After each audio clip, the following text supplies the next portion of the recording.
Welcome, everybody, to today's Building My Legacy podcast. I have with me today Gretta Scholten. She is a life coach, and she works with people in many walks of life, but in business as well, who are looking to really manage their time, optimize their time so they can have the results that they want.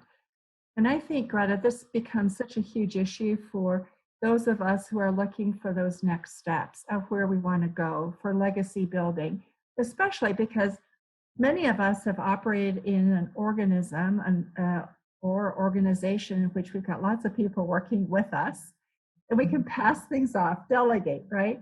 And suddenly, when you're going to start a business or you're going to develop a foundation, as many people do when they're building a legacy, it's like, how do I do this? And how do I manage my time so I can optimize it for the results I want?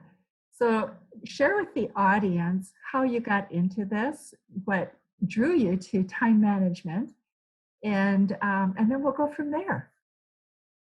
Yeah, so I feel like kind of time management and organization was always in my DNA. My first career was actually as an occupational therapist, where my primary job was setting goals for my clients and helping them achieve them. And so that requires a lot of planning and a lot of forethought. So I feel like that was kind of just a natural talent of mine. And then I started into life coaching and just merged those talents of helping other people learn to manage their time well and really step back and take a look at what they want to create in the future.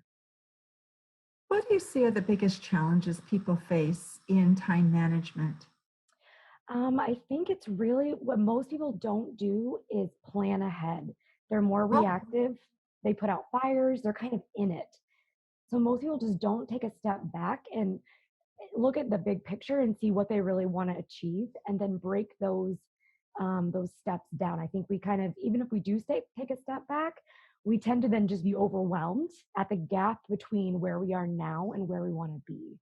And what we don't do is take the time to break down those steps and even look at those steps into kind of bite-sized, easy pieces. So I think it's kind of twofold. so that's a skill in itself to Mhm. plan ahead. So, Right. how do you get people to get to that place?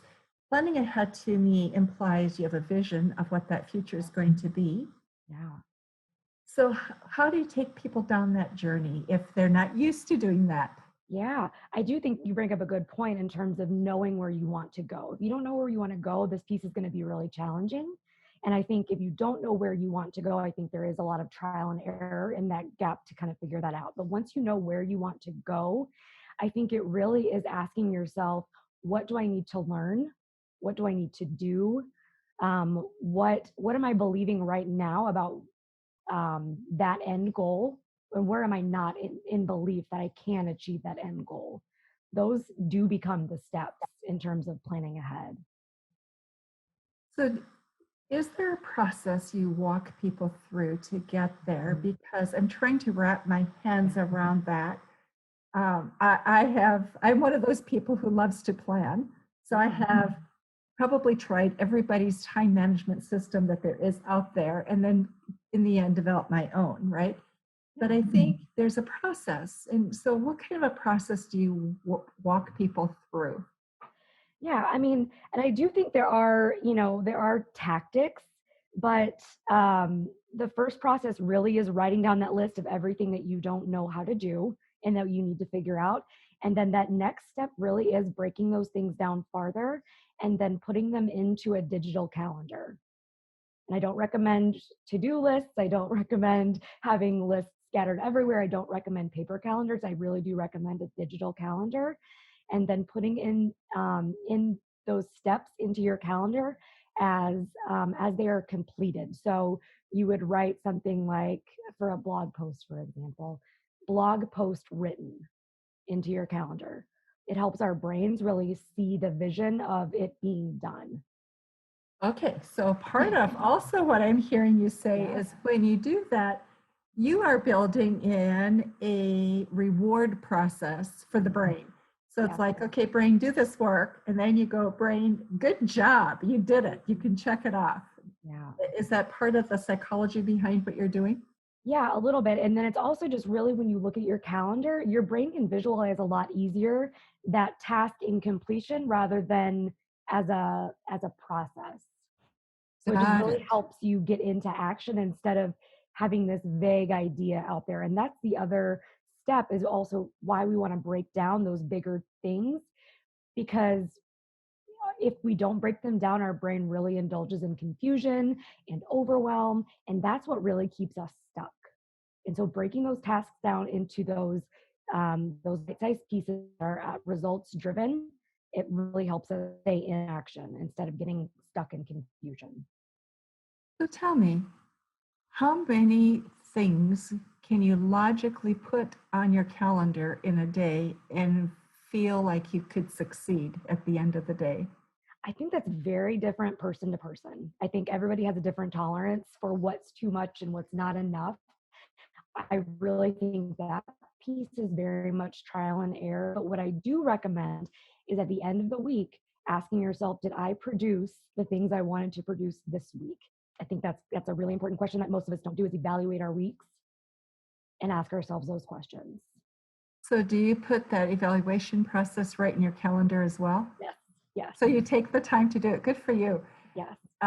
When I first started many, many years ago, I think it was Odeon in one of his books talked about how important that was for a leader to reflect every Friday on the successes and the um, areas where they had challenges and then where they had dropped the ball and what they were going to do differently in the Yes, week so they could actually enter the coming week with changed behavior, which yes, is the challenge because we tend to run into the next week hoping yeah. to just pick up the balls while we're still running.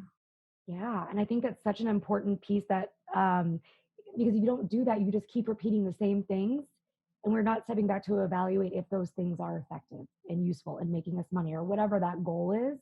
I think that the evaluation piece of what worked, what didn't, what I would change every single week will keep you into evolving and growing, and then eventually creating the things that you do want to create.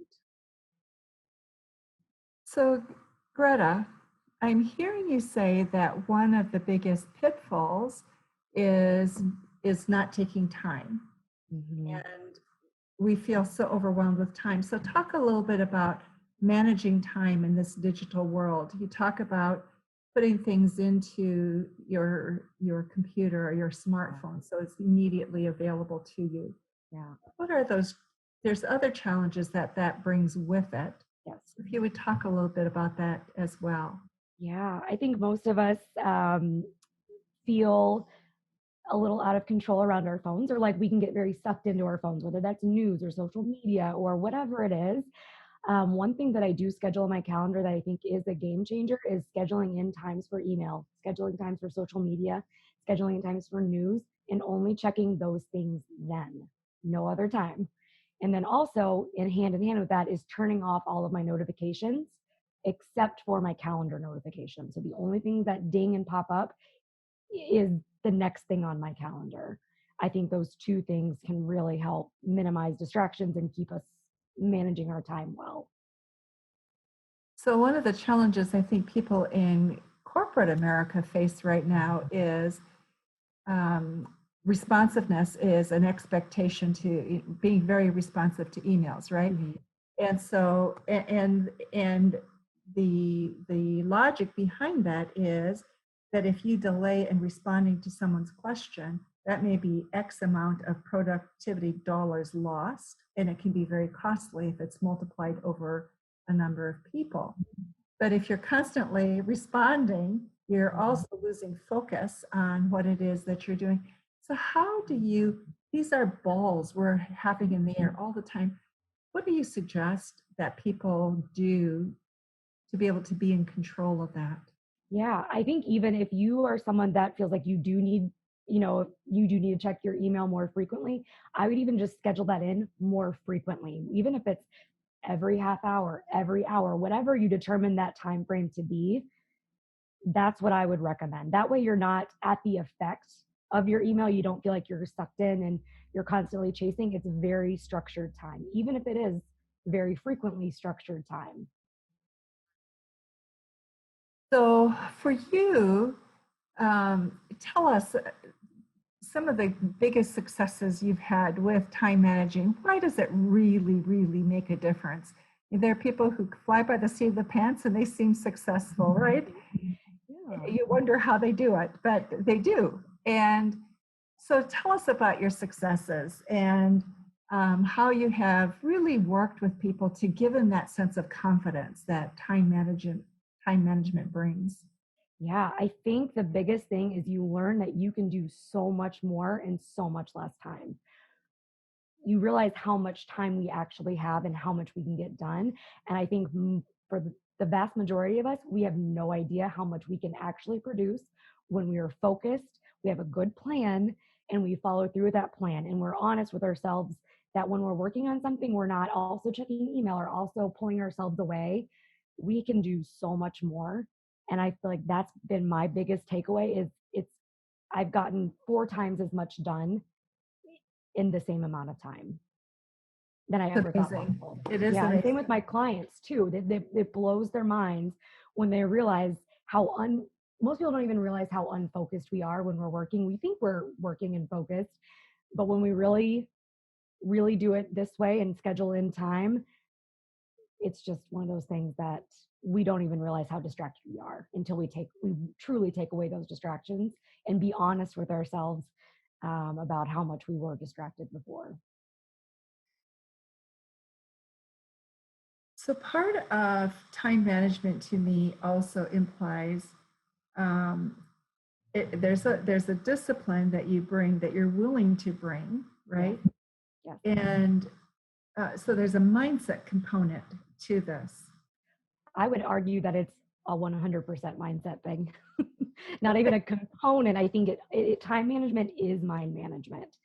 And I think what goes along with following our calendar is you have to be willing to feel the urges or the desire to do something else and to not fight against that and argue with that feeling, to just expect that you're going to want to check your phone. You're going to think that something else in the moment is more important, and to just recognize that those urges and those thoughts are going to come up for you. That's totally normal, but to not react to them. That's the key right there, is to not react to them.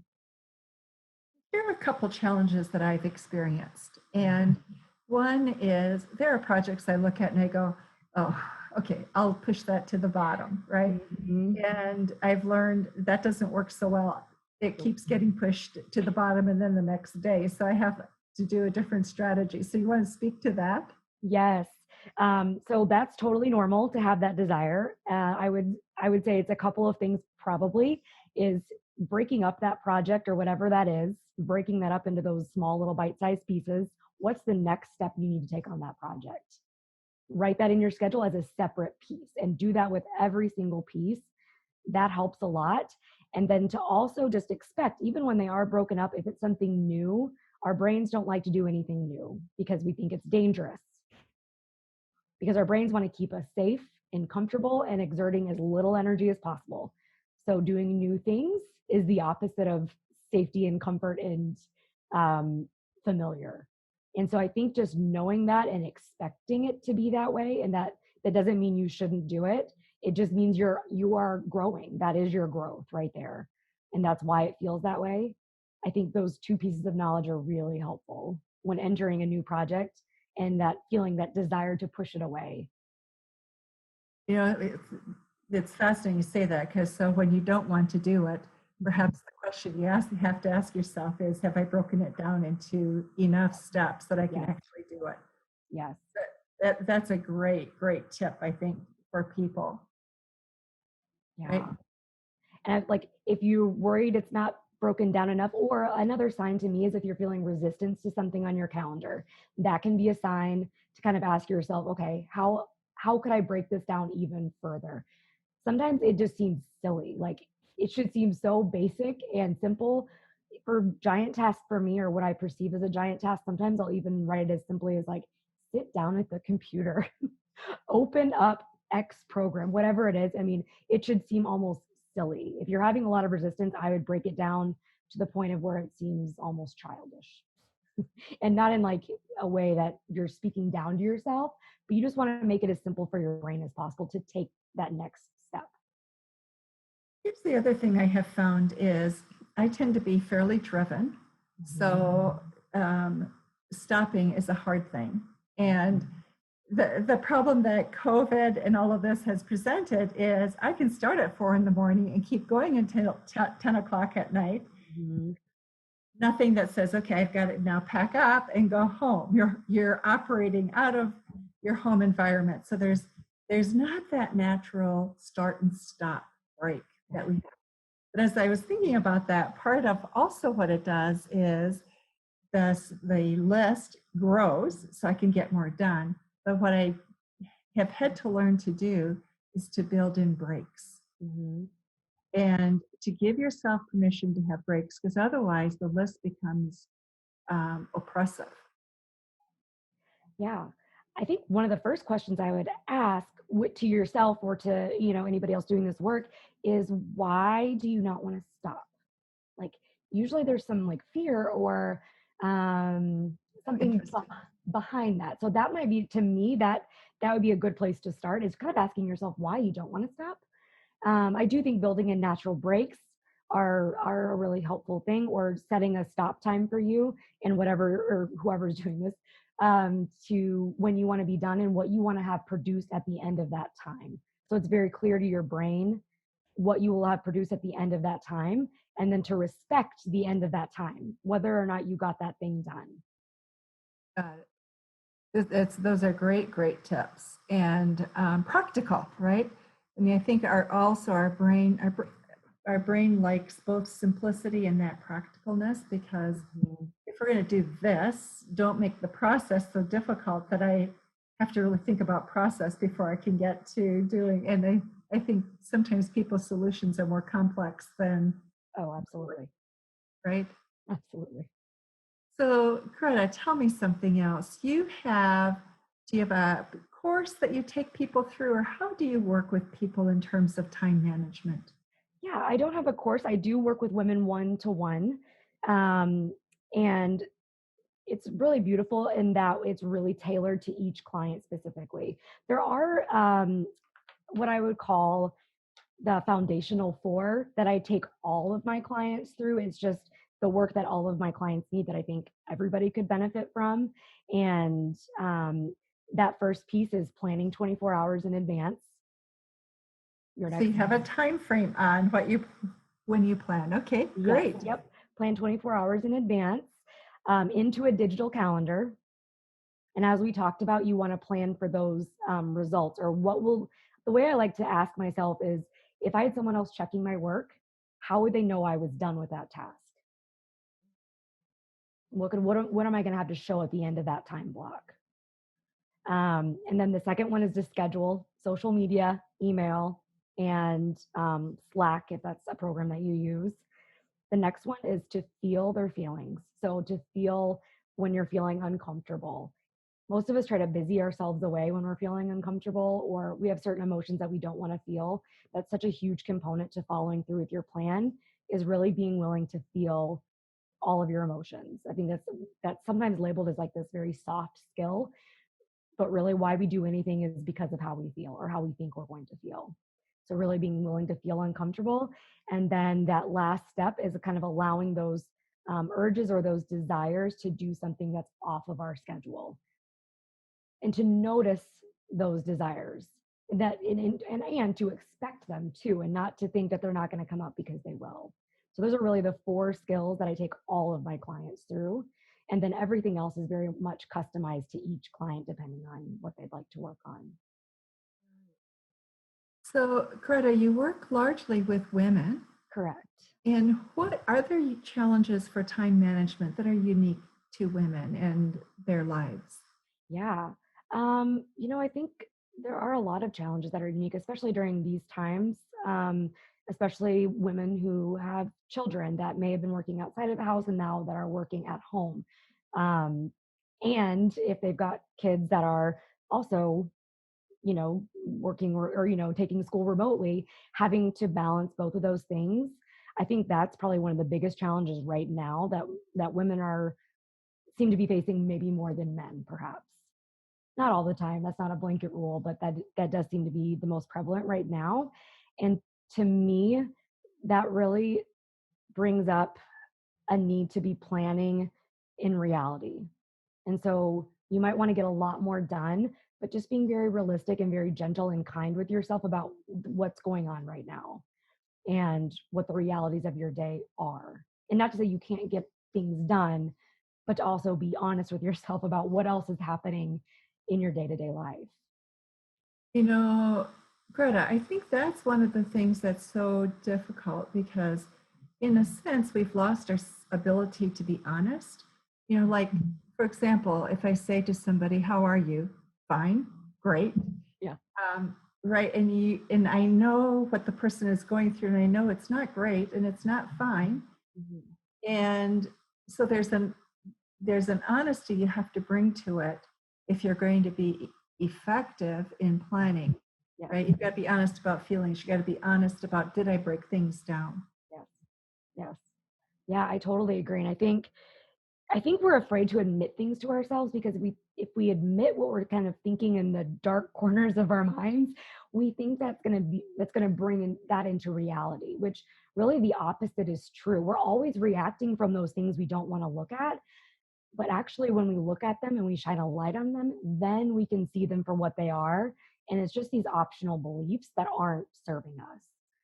So really the opposite is true. If we're kind of willing to look at the worst case scenario or what we're imagining the worst case scenario to be, then we have agency over it. It's when we're hiding it and trying to avoid it is when we end up kind of bringing that forth into our lives.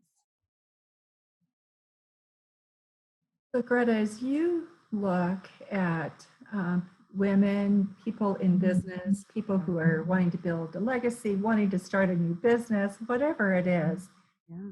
last pieces of advice that you want to give to our audience. Our time is almost up, and so I just want to make sure we haven't missed anything that's really important for them, because I think time management is one of those basic things that we tend to say, oh, of course, everybody knows it. Nobody teaches it, so we don't learn it, and we don't know how to do it. So, last pieces of advice or thoughts that you have.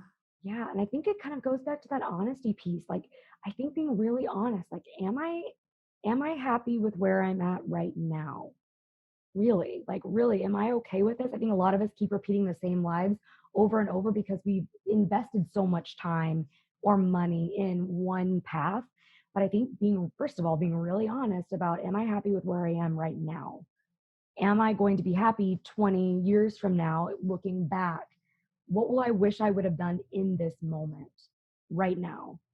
Is that changing a career? Is that starting a business? Whatever it is, I think really the first piece. And really going to that future place. What do I want to create? What do I want my legacy to be? Because really I control that right now. I really think that's the most important question you can ask yourself. And if the answer is no, I think it's then trial and error, trying just to discover what that is. What do you want to create? How can you do that? Control it now. And I think, it is so powerful, isn't it, when you look at the end and then move backwards to each of the steps that will get you to that point. Yeah. Yeah. Greta, this has been so helpful and so wonderful to talk with you. I appreciate this on time and time management because, boy, I think we could all just benefit so much by stopping, reflecting, and asking ourselves the most basic question, that is, am I managing my time well? And how could I do it better? So thank you. And for those of you who are listening, we will have information about Greta in the show notes. So you will be able to reach her or connect with her, or if you have difficulty, want further information, just let us know. We'll be glad to connect you. Greta, thank you so much for being with us today. And those who are listening, thank you for joining us in Building My Legacy podcast. Thank you for watching my video. Don't forget to like, subscribe, and click the bell button above. Leave comments. We'd love to hear what you think, and visit our other social media links as well. Thanks much.